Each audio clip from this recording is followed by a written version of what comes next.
Kebocoran air yang sering terjadi saat ini di Kabupaten Badung disebabkan oleh beberapa hal. Salah satu faktor penyebabnya karena pergantian box culvert. Hal tersebut diungkapkan oleh Direktur Utama PDAM Tirta Mangusada Badung, Ketut Golak.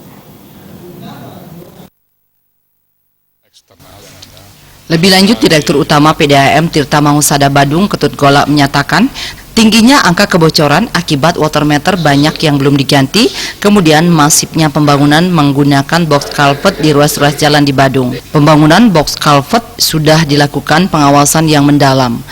Jika terjadi kebocoran, hal tersebut disebabkan karena belum dilakukan peremajaan water meter. Saat ini PDAM melaksanakan penggantian water meter mencapai 7.000. Ketut Golak juga mengatakan penggantian water meter adalah salah satu upaya yang dilakukan untuk menekan kebocoran air atau kehilangan air. Hal tersebut merupakan langkah dalam perbaikan pelayanan kepada pelanggan. Ketut Golak juga menegaskan pergantian water meter merupakan upaya menekan kebocoran dan kedepannya bisa menambah pendapatan bagi PDAM.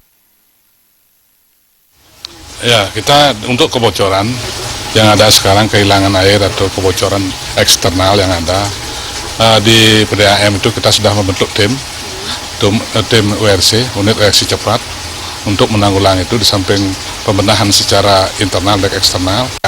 Di samping itu juga kita ada pergantian water meter. Water meter hampir 7.000 water meter dengan dana hampir 8 miliar yang kita lakukan sehingga mampu menekan kebocoran yang ada. Dengan menekan kebocoran yang ada, kita akan mampu meningkatkan pendapatan di PDAM. Pipa jaringan yang ada sekarang kita lihat existing yang ada. Nah, nanti pasti kalau memang sudah kedaluarsa kita akan lakukan pergantian. Selain itu, pipa jaringan yang sudah kedaluarsa juga akan diganti.